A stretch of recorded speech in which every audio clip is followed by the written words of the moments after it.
Jewellery দোকানৰ পৰা আঙঠি চুৰি কৰি ধৰা পৰিল শ্ৰম পৰিদৰ্শক। মৰাণৰ উষা জুৱেলাৰ্ছত গ্ৰহণা ক্ৰয় কৰা চলেৰে আঙঠি চুৰি খোৱাঙৰ শ্ৰম পৰিদৰ্শক ডক্টৰ মনচুম কাশ্যপৰ।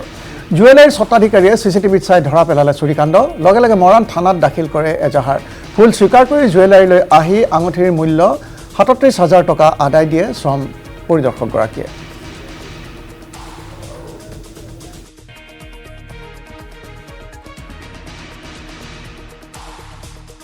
এতিয়া মই চিচিটিভি কেমেৰা চালোঁ, পালোঁ যে এটা বাইদেউৰ হাতত গৈছে আঙঠিটো। কালিও মই কৈছিলোঁ আপোনাৰ ইয়াত দুটা আঙঠি গৈছে নেকি, আপুনি এবাৰ চাই ল'ব।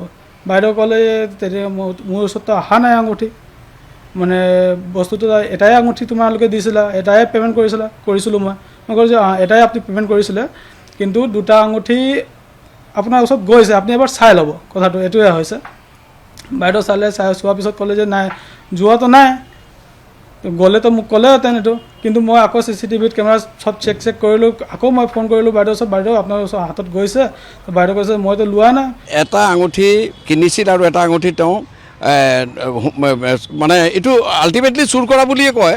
গতিকে তেনেধৰণৰ এজন চৰকাৰী বিষয়াই এই অপৰাধ কৰাৰ কাৰণে তেওঁলোকে এই কথাটো চিচিটিভিত ধৰা পৰাৰ পাছত থানাত এজাহাৰ হিচাপে এখন দিয়ে আৰু থানাত যোৱাৰ পাছত তেওঁ স্বীকাৰ কৰে। আৰু স্বীকাৰ কৰাৰ পাছতে তেওঁ আঙুঠিৰ যিটো মূল্য আছিলে ৩৭,০০০ টকা, এইটো তেওঁক অলৰেডি যিজন স্বত্বাধিকাৰী উষা জুৱেলাৰীৰ ৰমেশ বাৰ্মা বুলি তেখেতক এই টকাখিনি ঘূৰাই দিয়ে। কেৱল জুৱেলাৰীত আঙুঠি চুৰি কৰাই নহয়, শ্ৰম পৰিদৰ্শক মনচুম কাশ্যপে মৰাণৰ বিভিন্ন ব্যৱসায়ীক ভয় ভাও কৰি ধন সংগ্ৰহ কৰাৰো বিস্ফোৰক অভিযোগ উত্থাপন হৈছে। স্থানীয় ব্যৱসায়ী প্ৰমাণসহ নিউজ লাইভক ক'লে মনচুম কাশ্যপে বিচৰা ধন নিদিলে কিদৰে থানাত গোচৰ তৰি হাৰাশাস্তি কৰে। কেইবাজনো ব্যৱসায়ী অভিযোগ ইতিমধ্যে দিছে, কিন্তু আমাৰ দুই একে আমাক লিখিত অভিযোগ দিছে আৰু বাকীসকলে মৌখিকভাৱে আমাক অভিযোগ দিছে। আপোনাৰ আৰু ইলেক্ট্ৰনিক্স, আমাৰ কুসুম মেডিকেল, তেওঁলোকক যথেষ্ট হাৰাশাস্তি কৰিছে আৰু যিসকলে তেওঁৰ কথা মতে তেওঁক পইচা নিদিয়ে বা তেওঁক সহযোগ নকৰে তেওঁলোকৰ ওপৰত কেছ দিয়ে আৰু কেছ দি তেওঁলোকক কোৰ্টত হাৰাশাস্তি কৰাইছে। তেওঁৰ নিচিনা এজনী প্ৰশাসনিক বিষয়া এগৰাকীয়ে এনেধৰণৰ কাণ্ড কৰাটো আমি কেতিয়াও উচিত বুলি নাভাবোঁ। খুব লজ্জিত অনুভৱ কৰিছোঁ যে এগৰাকী প্ৰশাসনিক বিষয়াই এনেধৰণৰ ঘটনা সংঘটিত কৰাটো গোটেই প্ৰশাসনিক ছিষ্টেমটোৰ ওপৰতে এটা ডাঙৰ প্ৰশ্নবোধক চিনৰ আনি দিছে। গতিকে আমি ভাবিছোঁ যে তেওঁক চৰকাৰে বিহিত ব্যৱস্থা গ্ৰহণ কৰা আৰু তেখেতক আমি ভাবোঁ যে চাকৰি বাণী লম্বিত কৰিব লাগে। আমাৰ মানে আপোনাৰ লেবাৰ ইনস্পেক্টৰে মানে বহুত অসুবিধা দিয়ে, বহুত হেৰাচমেণ্ট কৰি আছে। কি কয় মানে আপোনাৰ যেনেকৈ দোকানৰ যিটো ৰিনিউৱেল কৰোৱা হয়, ৰিনিউৱেলত আপোনাৰ 3টা মানুহলৈকে 1000 টকা হয় যিটো চালান কাটে, কিন্তু বাইদেৱে কয় কেতিয়াবা 9000 টকা লাগে।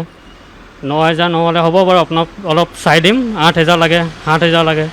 যদি 7000 টকা নিদিয়ে মই আপোনাক কেছ দি দিম, আপোনাৰ 2 বছৰ জেল হ'ব, আপোনাৰ জামিন নহ'ব, সেইবোৰ ভাবুকি দিয়ে। চব জেগাতে এনেকুৱা। মৰাণত কেইবাখনৰ দোকানৰ পৰা পইচা ডিমাণ্ড দিছে, কাৰোবাক 30,000, কাৰোবাক 35,000, চবকে ডিমাণ্ড দি থাকে। আৰু যদি সিহঁতে বাইদেউক খোজা মতে পইচা নিলে বাইদেৱে কেছ দি দিয়ে। এইটো আপোনাৰ যিটো অৰিজিনেল ৰিচিপ্ট মই বাইদেউ তাতে দিছিলোঁ। বাইদেৱে ক'লে যে ৰিনিউ কৰিবলৈ আপোনাৰ 6000 টকা লাগিব। পিছত ক'লে যে 1000 টকা চাহ খাব, টোটেল 7000 টকা লৈছিলে মোৰ পৰা। 6000 টকা বাইদেৱে এইটো মোক দিলে ৰিচিপ্টটো, কিন্তু মই অনলাইনত যেতিয়া ওলালোঁ, অনলাইনত বাইদেৱে অকল 300 টকাই পে' কৰিছে চৰকাৰক। মানে আপোনাৰ 4000, এইফালে 5700, এইফালে 1000 টকা চাহ খোৱা।